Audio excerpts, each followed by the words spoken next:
नमस्कार दोस्तों, स्वागत है आप सभी का हमारे YouTube channel magic education trick पर। दोस्तों हम लोग यहाँ पर साइंस का टेस्ट सॉल्व करेंगे जो कि आपका मॉडल टेस्ट पेपर आपका है बायोलॉजी का।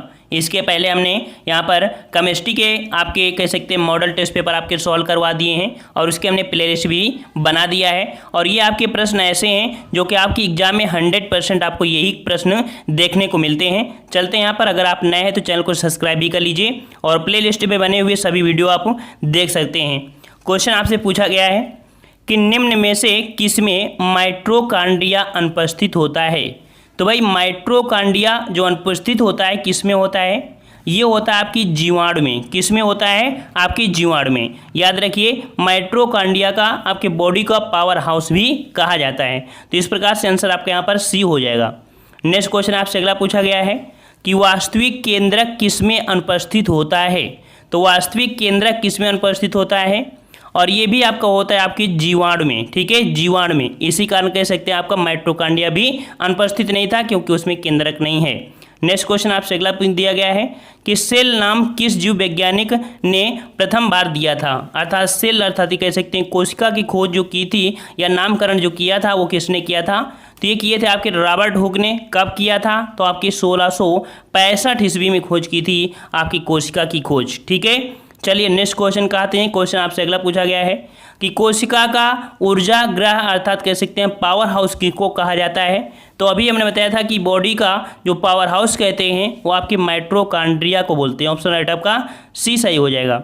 नेक्स्ट कर आपसे कि कोशिकीय श्वसन का सक्रिय स्थल क्या है। कोशिकीय श्वसन का सक्रिय स्थल है क्या, तो भैया कोशिकीय श्वसन का सक्रिय स्थल हो जाएगा आपका माइटोकॉन्ड्रिया। ऑप्शन राइट आपका बी हो जाएगा माइटोकॉन्ड्रिया। ठीक है, नेक्स्ट कर आपसे फूलों और बीजों को विभिन्न प्रकार के आकर्षक रंग प्रदान करता है। तो देखते हैं कि फूल हो या आपके बीज हो, कई प्रकार के कई रंग होते हैं। तो इसके किस कारण होता है, तो उसमें पाया जाता है आपका क्रोमोप्लास्ट। क्या पाया जाता है, आपका क्रोमोप्लास्ट पाया जाता है। इस कारण कह सकते हैं विभिन्न प्रकार के आपके रंग आपके बीज हो या आपके फूल हो आपके होते हैं।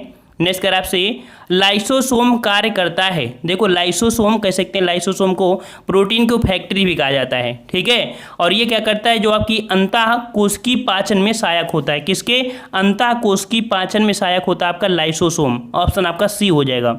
नेक्स्ट कर आपसे माइटोकॉन्ड्रिया किस में अनुपस्थित होता है। देखो वही प्रश्न आपका फिर से पूछा है, इसका जवाब आप लोगों को देना है। ठीक है, नेक्स्ट कर आपसे कि डीएनए हेलिक्स का प्रारूप प्रस्तुत किया था। डीएनए मतलब आपका पता है कि डीएनए हेलिक्स रूप आपका जो है वो इस प्रकार से होता है। तो ये आपका जो हेलिक्स तैयार किया था किसने तैयार किया इसका, तो आंसर आपका हो जाएगा वाटसन और क्रिक ने। ठीक है, तो वाटसन और क्रिक ने डीएनए का हेलिक्स मॉडल प्रस्तुत किया था। ठीक है, सी नंबर आपका हो जाएगा। नेक्स्ट कर आपसे इलेक्ट्रॉन सूक्ष्मदर्शी की खोज किसने की थी।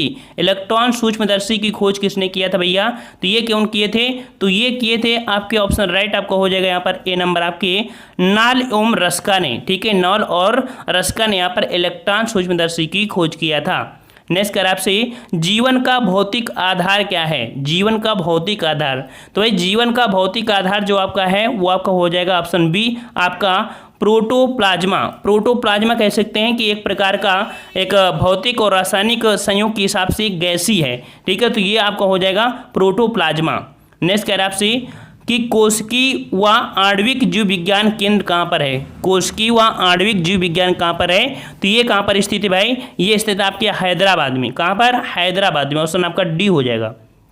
नेक्स्ट कर आपसे जीन शब्द का प्रतिपादन किसने प्रस्तुत किया। तो जीन शब्द का प्रतिपादन जो किया था सर्वप्रथम आपके जोहान्स गाले ने। ऑप्शन आपका सी हो जाएगा जोहानसन ने। ठीक है, नेक्स्ट कर आपसे मेंडल ने मटर के पौधे का चयन किया क्यों। तो भाई मेंडल ने यहाँ पर कह सकते हैं मटर के पौधे का चयन इसलिए किया था क्योंकि उसमें कह सकते हैं हर एक गुण आपके पर्याप्त थे, या कह सकते हैं इसमें विषयायी लक्षण आपके उपस्थित थे। ठीक है, विषयायी लक्षण उपस्थित है। ऑप्शन आपका सी हो जाएगा। नेक्स्ट कर आपसे जीन्स बने होते हैं। तो आपके जो जीन्स बने होते हैं किसके बने होते हैं, ये बने होते हैं आपके डीएनए के। किसके बने होते हैं, तो आपके डीएनए के बने होते हैं। जो जीन होते हैं डीएनए के होते हैं। नेक्स्ट कर आपसे आनुवंशिक उत्परिवर्तन होता है। तो देखो एक पीढ़ी से दूसरे पीढ़ी में जो परिवर्तन होके जाता है तो आनुवंशिक तरीके से होता है, अर्थात आपका कह सकते हैं क्रोमोसोम के कारण। ठीक है, तो आपके उसके डीएनए में जो आपके चिपके होते हैं गुणसूत्र, तो वही आपके क्रोमोसोम के द्वारा होता है। उत्परिवर्तन कह सकते हैं एक नई पीढ़ी आती है। नेक्स्ट क्या है आपसे कि लाइक्राइमल ग्रंथियां स्रावित करती हैं। लाइक्राइमल ग्रंथियां होती हैं, लाइक्राइमल ग्रंथियां होती हैं ये आपके आंसू में होते हैं, ठीक है, मतलब कह सकते हैं आंखों में आपकी एक ग्रंथि होती है जिसके माध्यम से आपके आंसू स्रावित होते हैं। यही कहा जाता है, एक क्वेश्चन होता है कि बच्चे नहीं रोते हैं क्यों, तो भाई बच्चे रोते तो बहुत हैं लेकिन उनके आंखों से आंसू नहीं आते हैं। ऐसा क्यों? क्योंकि वही इनकी जो आपकी लाइक्राइमल ग्रंथियां होती हैं विकसित नहीं होती हैं, ठीक है।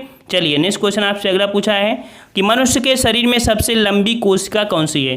तो मनुष्य के सबसे लंबी जो आपकी कोशिका है शरीर में वो आपकी तंत्रिका कोशिका है, ठीक है। सी नंबर आपका हो जाएगा, तंत्रिका कोशिका है आपका सी नंबर। नेक्स्ट कर आपसे कि जीव विज्ञान के जनक के नाम से जाने जाते हैं। तो जीव विज्ञान के नाम से जो जाने जाते हैं वो आपके कौन से भैया, ये आपके अरस्तु। कौन है? तो जीव विज्ञान के जनक आपके अरस्तु हैं, ऑप्शन आपका ए हो जाएगा। नेक्स्ट कर आपसे जंतु विज्ञान अर्थात जूलॉजी के जनक आपके कौन है। तो जूलॉजी के भी जनक आपके कौन से यहाँ पर, तो आपके हो जाएंगे अरस्तु हो जाएंगे, ठीक है। नेक्स्ट क्वेश्चन आपसे अगला पूछा गया है कि पर्यावरण अध्ययन कहलाता है, पर्यावरण अध्ययन कहलाता है, तो ये क्या कहलाता है? ये कहलाता है आपका पारिस्थितिकी। क्या कहलाता है? पारिस्थितिकी, ऑप्शन आपका सी सही हो जाएगा। नेक्स्ट कर आपसे पुष्पों का अध्ययन कहलाता है, पुष्पों का अध्ययन होता है एंथ्रोलॉजी। क्या होता है? एंथ्रोलॉजी, तो ऑप्शन आपका ए हो जाएगा, ठीक है। और घासों की अगर बात करें, घासों का अध्ययन तो आपका एग्रोलॉजी होता है। नेक्स्ट कर आपसे पैडोलॉजी कह सकते हैं, पीडोलॉजी जो बोलते हैं, तो इसका अध्ययन क्या कहलाता है?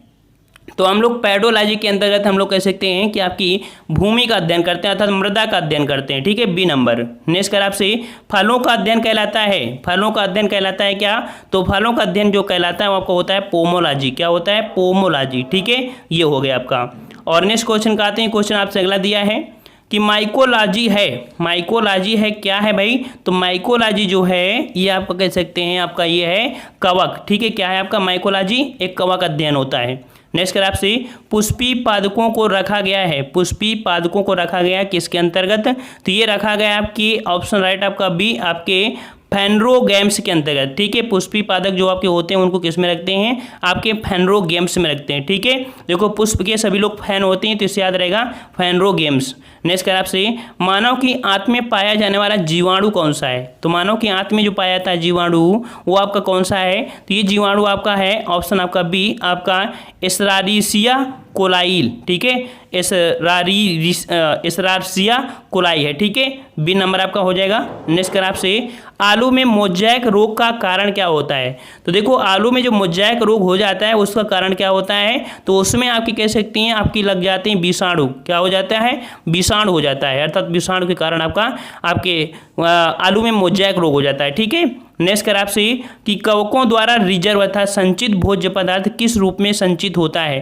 तो कवकों में कह सकते हैं जो भोजन संग्रहित होता है वो आपके किस रूप में होता है? तो ये होता है आपके ग्लाइकोजन के रूप में। किस रूप में? ग्लाइकोजन के रूप में, ऑप्शन आपका ए हो जाएगा।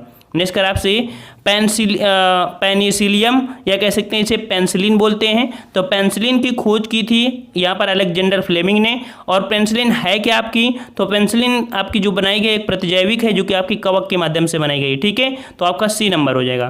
पेंसिलिन की खोज किसने की? तो अलेक्जेंडर फ्लेमिंग ने किया, जो कि अभी हमने बताया भी। नेक्स्ट क्वेश्चन आपसे अगला पूछा गया यहाँ पर कि गन्ने में लाल सड़न रोग उत्पन्न होता है। तो गन्ने में लाल सड़न रोग देखते हैं, गन्ने में अगर एक जगह छिद्र हो जाए तो पूरा का पूरा कह सकते हैं गन्ना क्या होता है? सड़ जाता है। तो इसका कारण क्या होता है? तो गन्ने में कह सकते हैं एक फफूंद होता है अर्थात तो इसे कह सकते हैं कवक, ठीक है, तो आपका सी नंबर हो जाएगा। फफूंद या कह सकते हैं कवक के द्वारा होता है, ठीक है। नेक्स्ट कर आपसे डबल रोटी के निर्माण में किसका प्रयोग किया जाता है? तो डबल रोटी में कह सकते हैं हम लोग प्रयोग करते हैं आपके कवक का, जिसके माध्यम से स्पंजी हो जाता है, ठीक है, अर्थात मुलायम रहता है कवक के द्वारा। सी नंबर आपका हो जाएगा। नेक्स्ट कर आपसे लाइकेन सूचक होते हैं। तो लाइकेन सूचक होते हैं आपके किसके? ये होते हैं आपके वायु प्रदूषण के, ठीक है, लाइकेन होते हैं आपके वायु प्रदूषण के सूचक होते हैं, ऑप्शन आपका ए हो जाएगा। नेक्स्ट क्वेश्चन आपसे अगला दिया गया है यहाँ पर कि संसार के सबसे लंबे पौधे संबंधित हैं। संसार के सबसे लंबे जो आपके पौधे हैं वो आपके कौन से भाई? तो यहाँ पर याद रखिएगा आपके जैसे साइकस, ठीक है, साइकस होते हैं तो उसका जो फल होता है उसको बोलते हैं जिम्नास्पर्म, ठीक है, तो ऑप्शन आपका यहाँ पर सी हो जाएगा, जिम्नास्पर्म। ये आपके होते हैं सबसे लंबे पौधे होते हैं और कह सकते हैं इनके बहुत बड़े आपके फल भी होते हैं, ठीक है, साइकस वगैरह इसी के अंतर्गत आपके हैं। और लास्ट क्वेश्चन आपका गलत दिया है कि विषाणु वृद्धि करता है, विषाणु वृद्धि करता है मृत शरीर में, जीवित शरीर में, पानी में या चीनी के विलयन में। आपको जवाब देना है कि विषाणु किस में वृद्धि करता है, अर्थात विषाणु अगर सक्रिय होता है किस में सक्रिय होता है, इसका जवाब आपको देना है कमेंट बॉक्स में। ठीक है, नेक्स्ट पार्ट आपको लेके आएंगे तो थोड़ा आपका इजी लगेगा, क्योंकि ये आपको कह सकते हैं पहला पार्ट था और पहले पार्ट आपका कह सकते हैं कि ये आपका जो दिया है बहुत ही महत्वपूर्ण भी था। ठीक है, और हम लोग नेक्स्ट पार्ट में आते हैं। अगर आपने पिछले वीडियो हमारे नहीं देखे तो पिछले वीडियो जरूर देखिएगा। और आज की वीडियो में इतना ही। धन्यवाद। जय हिंद, जय भारत।